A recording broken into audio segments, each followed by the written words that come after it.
when it comes to reading, like, has a huge amount of value, but don't let it be something that makes you procrastinate on what you actually need to be doing to make leaps forward.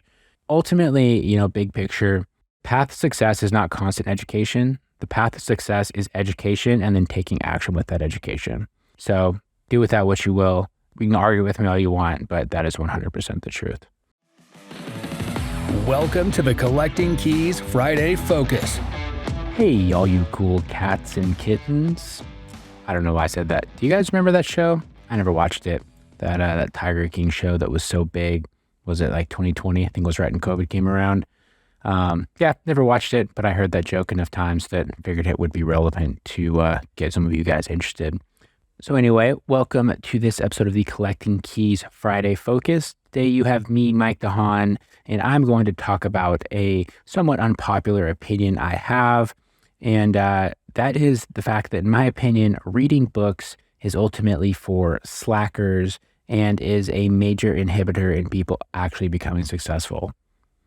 So before you turn it off and say, Mike, you're full of it, you have no idea what you're talking about, let me go ahead and explain where I'm coming out with this. So within the growth and business and mindset sort of space, people are super into reading, which makes sense. They want to learn. Going up through school, we've learned that reading is a great way to learn. And honestly, it generally is. But what happens a lot with people is, they start to learn the basics about, whatever they're trying to get into. They start to get this growth mindset. And they ultimately use reading as a way to procrastinate on doing the things that are actually challenging and that will actually get them moving forward. Now, it's a common practice for people to, read a lot of books. They have like a reading time. I always see these people posting about, their humble brags about how they read 50 books this year, or they read a book a week, or all those sort of things. More often than not, that person is not the top person in their field.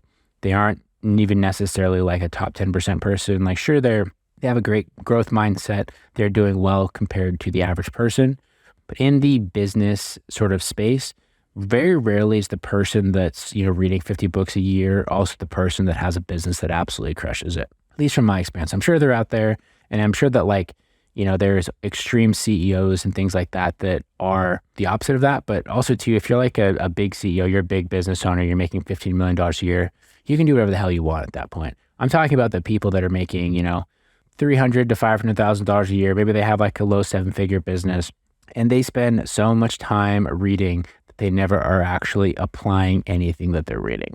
And that's kind of the key point with what I'm saying here is be into reading. That's great. Take the things that you learn from these books and, put them in your brain as knowledge. But after a while, you have to move on and actually apply the things that you are reading in these books, right? So often I see these people that they have read every book under the sun. They've read Traction, they've read The 4-Hour Workweek, they've read Rocket Fuel, they've read, I don't know what other books other people read. I obviously don't read them, but they don't actually apply any of those things to their business, right? Like one of my favorites is I have people regularly, I go on podcasts, I get asked what my favorite business book is.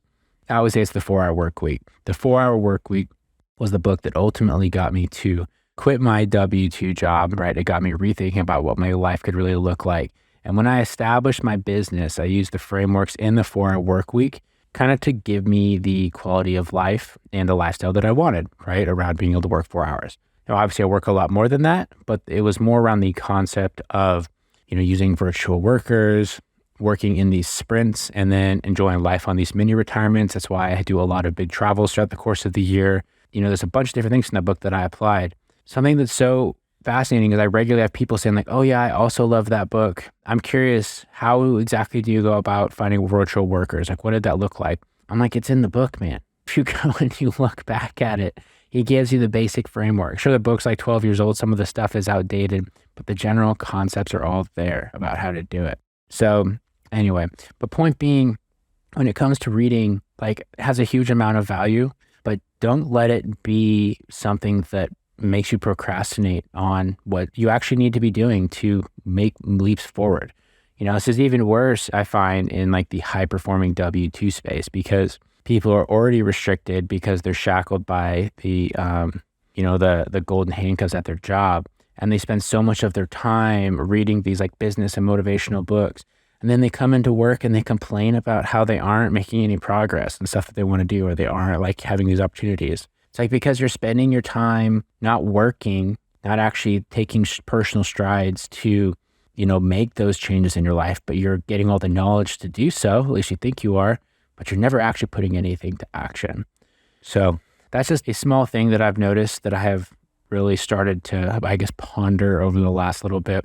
And I'll say too, this isn't always just books. I mean, there's people that are also podcast junkies. They listen to tons and tons of podcasts. They don't apply anything. There's people that are coach and mastermind junkies. I can't tell you how many people have applied for the Instant Investor program that are like, yeah, this will be my, fourth or fifth mastermind. I'm trying to find what works for me. And honestly, we don't normally accept those people. I'm like, I don't want to take your money and have you come in and just be like another notch on your belt for a mastermind or a group coaching program that you tried.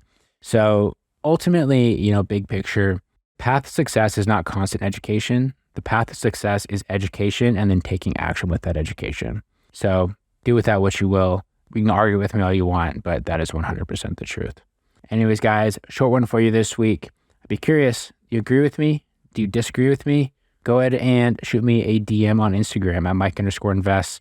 I'd love some good friendly banter on this. I've had an incredible amount of, an incredible increase of people reaching out to me over the last little bit, and I've really, really enjoyed it. So don't be shy at Mike_invest on Instagram. And then if you enjoy any of the podcasts that we do, please go and share them with your friends and family. It is the easiest way for us to grow this show is for you to tell other people about it. Also too, I'm just teasing this ahead of time. We have the Collecting Keys store here launching soon. So it's going to have some basic Collecting Keys merch that we have talked about over the last little bit. So we're going to have some Collecting Keys shirts, which are super cool. We're going to finally have the unveiling of the BDE Big Dan Energy shirt coming out on there. So those of you that signed up for that, you're going to be getting a free one coming your way. And we'll have some more stuff on there. Those shirts aren't going to be for profit, just so you know, they're purely for fans. Everything that we are going to be selling on there is going to be print on demand. So you're just going to be charged at cost for whatever the print on demand company charges us. So you should go check those out when they come out. I'll keep you in the loop. So anyways, guys, appreciate you all listening, and we'll talk to you next week. Thanks for listening to this Collecting Keys Friday Focus. Be sure to subscribe wherever you listen to your podcasts.